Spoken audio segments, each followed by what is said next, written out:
Hello. Invincibility अंग्रेजी के शब्द का मतलब निकलता है अजेय, यानी कि जिसे जीता ना जा सके।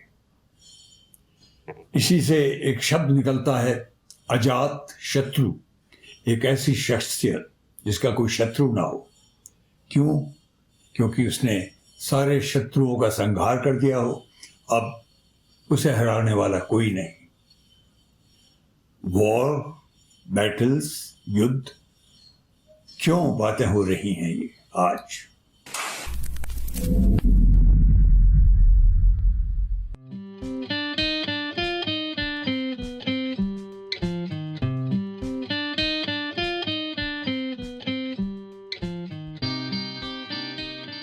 Welcome to four fingers formula, episode 74। एक कहावत है कि वॉर्स, युद्ध, they are not always won in the fields. वो हमेशा युद्ध क्षेत्र में जीते जाते हों, ये जरूरी नहीं है। Battles are won in the fields. Fields में जब जाते हैं सैनिक, तो वहां जब लड़ाई होती है जम के शस्त्रों से, उसे बैटल कहते हैं। लेकिन wars are won not in the fields, because war एक बड़ा प्रारूप है। वो अल्टीमेट जीत का शब्द है।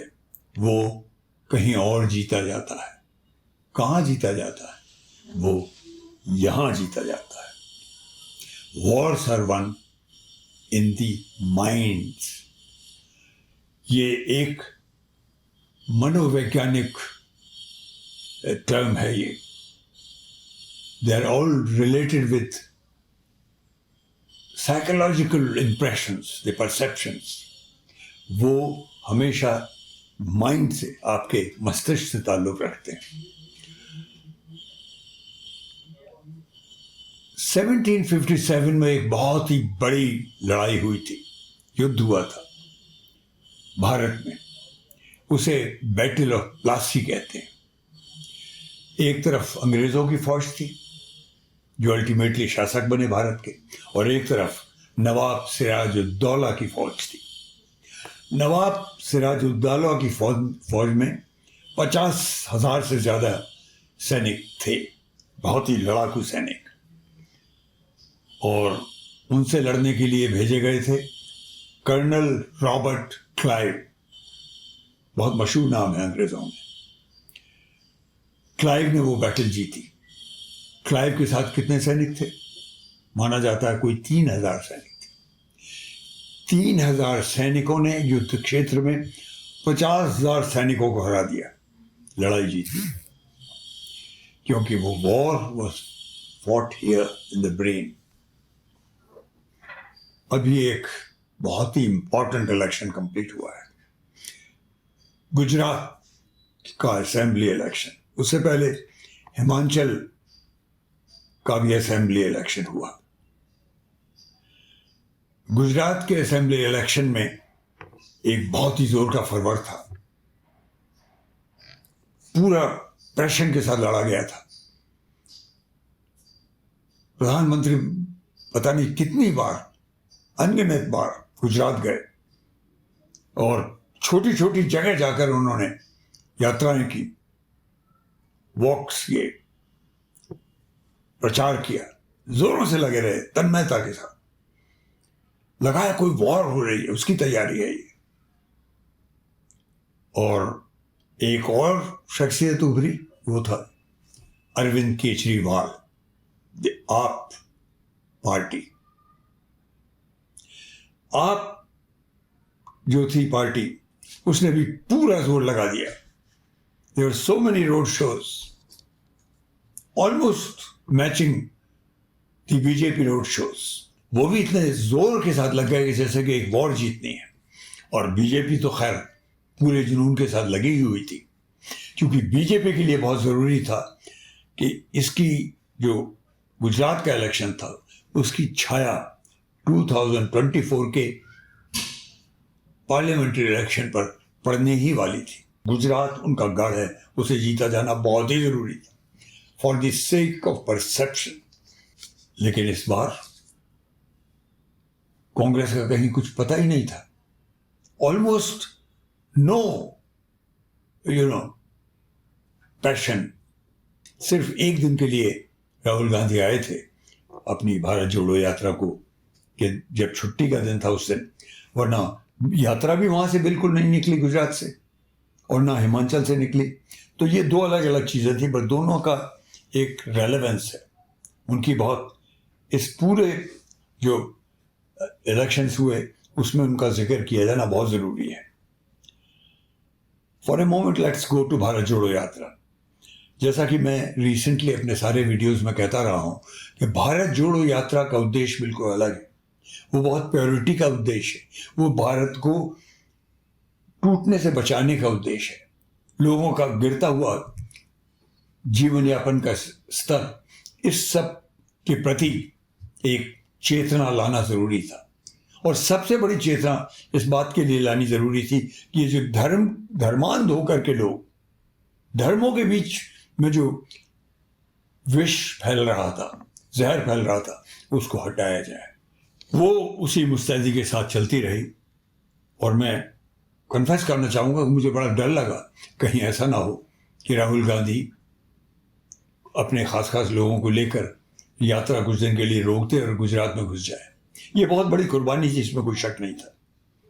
लेकिन राहुल गांधी अपने उद्देश्य से बिल्कुल नहीं हिले, और इस यात्रा का उद्देश्य था जोड़ने का, पॉलिटिक्स का बिल्कुल नहीं था। ये बात मैं भी अपने वीडियोस में बार बार कहता रहा। और इसी भावना से, जोड़ने की भावना से, बहुत से दूसरे लोग जो कांग्रेस से ताल्लुक नहीं रखते वो भी इसमें जुड़े थे, और भारत जोड़ो यात्रा के फॉर्मल वॉकर्स थे, यात्री थे वो, जैसे योगेंद्र यादव वगैरह। तो उसकी जो महत्वता है, उसकी जो प्योरिटी है यात्रा की, वो रखनी जरूरी थी।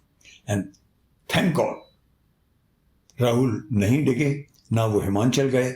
एक दिन के लिए गुजरात गए क्योंकि दबाव था उनके ऊपर, और वो भी उस दिन गए जिस दिन भारत जोड़ो यात्रा की छुट्टी थी। तो उन्होंने उसकी प्योरिटी को कायम रखा।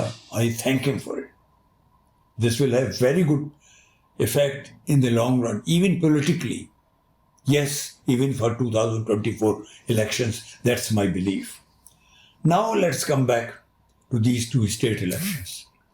As we all know, जहाँ तक हिमाचल का सवाल है, वहाँ तो कांग्रेस आई गई पावर में। सवाल है गुजरात का। गुजरात में पिछली बार जिस परसेंटेजेस पर बीजेपी और कांग्रेस थे, अगर उसी परसेंटेज के आसपास रिजल्ट आता, मतलब बीजेपी 100 के नीचे या एक आध सीट ऊपर वहीं रुक गई होती, तो साइकोलॉजिकली इसका असर बहुत ख़राब होता बीजेपी के लिए with the point of view of 2024 elections. इसलिए इन्होंने पूरी ताकत झोंक दी। दूसरी चीज़ जो उन्होंने की, जिसकी तरफ शक पैदा होता है, वो था कि कांग्रेस को साइकोलॉजिकली एक डिफीटिस्ट एटीट्यूड में लाया जाए। तो बहुत सोची समझी रणनीति के तहत कांग्रेस को तोड़ा गया। दूसरी तरफ कांग्रेस ने क्यों बिल्कुल कोई मेहनत नहीं की? मेरा अंदाज यह है कि कांग्रेस ये बात समझ गई थी कि इस बार, क्योंकि ये डू और डाई की सिचुएशन है बीजेपी के लिए, ये इलेक्शन जीतना फॉर दी 2024, बिकॉज इसकी जो छाया है उस पर पड़नी है। तो वो जानते थे, और उनको ये पता चल गया था कि आम आदमी पार्टी आ गई है या उसे जोरों से ले आया गया है, ये वक्त बताएगा। लेकिन जो समझदार विश्लेषक होते हैं, एनालिस्ट होते हैं, वो साफ साफ देख रहे हैं क्या हुआ है कि जिस जोर शोर से आम आदमी पार्टी ने भी अपने रोड शोज वगैरह किए, मेहनत की, उसके पीछे जो साधन थे, राशि थी धन की, इतने बड़े स्केल पे कहाँ से आई और कैसे ये सब हो सका? आम आदमी पार्टी का पहला उद्देश्य था कि किसी तरह से वो एक नेशनल पार्टी बने, वो तो बन ही जाना था उन्हें, लेकिन इससे ज़्यादा उन्हें जो चढ़ा के लाया गया है, पार्टली ये हो सकता है कि आम आदमी पार्टी को भी ये कुछ ऐसा लगा कि वो एक और स्टेट में बना ही लेंगे सरकार, जबकि कोई भी कैलकुलेट कर सकता था कि this is next to impossible, लेकिन उन्हें यूज़ किया गया, पूरी तरह से झोंका गया, क्योंकि उनका जितनी भी उनकी टेरिटरी है उनके वोटर्स की, वो बिल्कुल वही है जो कांग्रेस की। और कांग्रेस शायद इसको समझ गई थी, इसलिए कांग्रेस ने बहुत ज़्यादा प्रचार भी, बहुत ज़्यादा मेहनत भी नहीं की। And I think Rahul Gandhi इस बात को जानते थे, उनके जो सलाहकार थे वो भी इस बात को जानते थे, क्योंकि अगर वो ये करते, अगर राहुल गांधी 2017 की तरह पूरी तरह से मिस हो जाते और फिर हार जाते, तो साइकोलॉजिकली कांग्रेस को बहुत बड़ी घातक चोट लगती।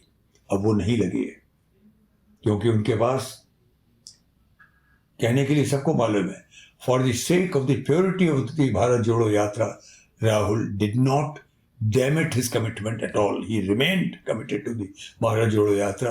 उन्होंने गुजरात तक की अपने प्रयत्न की भी कुर्बानी दे दी। वो हिमाचल भी नहीं गए, क्योंकि अगर हिमाचल भी जाते तो भी बदनाम होते। वो वहाँ सिर्फ प्रियंका गई, पूरा जोर लगाया उन्होंने और जीत गई।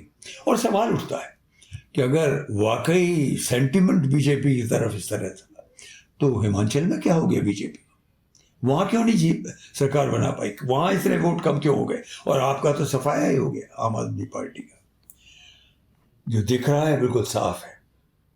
और जब इसको देखते हैं तो Sirajuddaulah versus colonel Robert Clive की याद आती है। 3,000 soldiers versus more than 50,000 soldiers.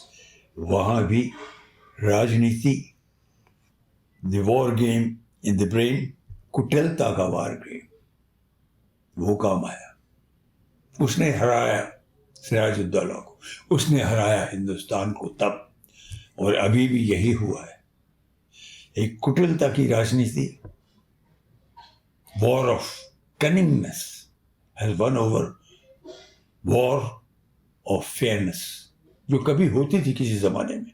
आज वॉर्स फेयरनेस पर नहीं होती है, लेकिन एक बहुत बड़ी वॉर कांग्रेस जीत गई है, और वो जीत हुई है उसको अगेन भारत जोड़ो यात्रा से, क्योंकि अगर ये कुर्बानी वो दे देती तो एक दाग लग जाता।